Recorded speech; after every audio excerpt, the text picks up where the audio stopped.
ఓం శ్రీ మహాగణాధిపతయే నమః. ఓం శ్రీ గురుభ్యో నమః. ఓం నమ శివాయ. మార్కండేయ పురాణంలో ఈరోజు భారతవర్షమున గల ద్వీపములు, నదుల గురించి తెలుసుకుందాం.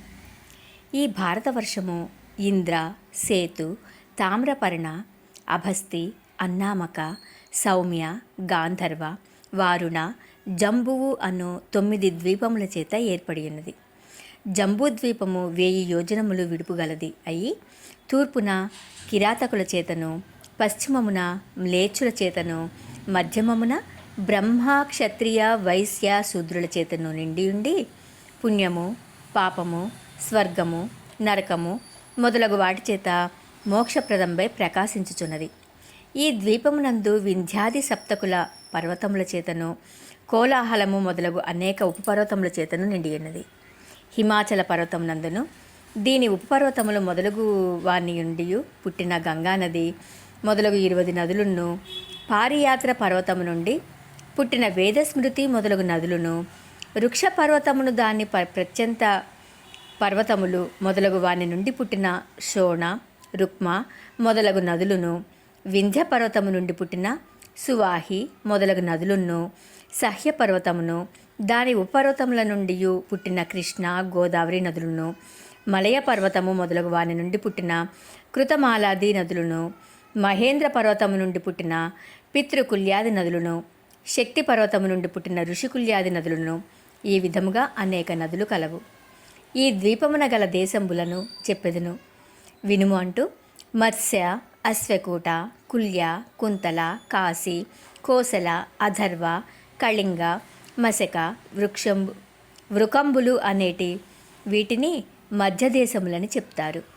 వీటికి ఉత్తరమున బాహ్లిక, వాటధానములు, నాభీకములు, గాలతోయకములు, నపరోగములు, శూద్రకములు, బల్లవములు, చర్మఖండములు, గాంధారములు, యవనములు, సింధువులు, సవ్వీరములు, మద్రకములు కలవు. తూర్పున ఆంధ్రములు, శాక్యములు, ముదకరములు, నంతర్గిరులు, బహిర్గిరులు, ప్లవంగములు, వంగేయములు, మలదములు, బ్రహ్మోత్తరములు, బ్రవిజయములు కలవు.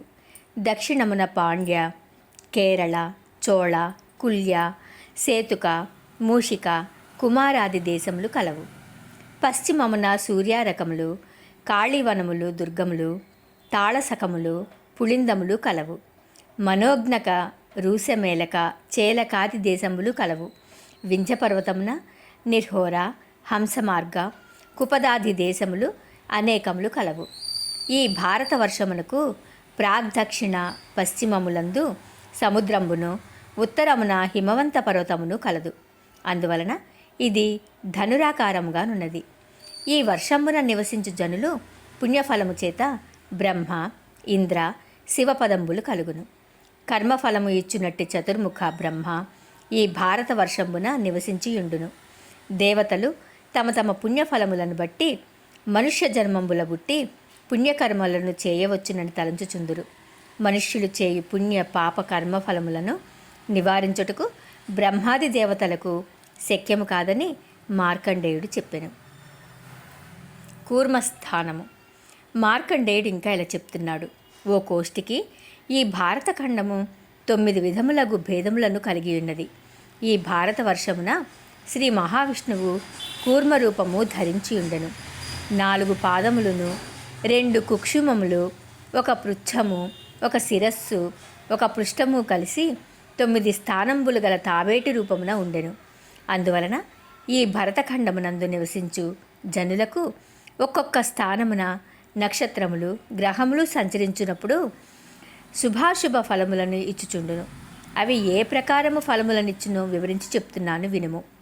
మ్లేచ్ఛ, మద్ర, విమల, అవ్య, నీవశ, శుక, ఉజ్జయిని, వత్స, ఘోషయాన, సారస్వత, మత్స్య, సూరసేన, మధుర మొదలగు దేశంబులు పృష్ఠభాగము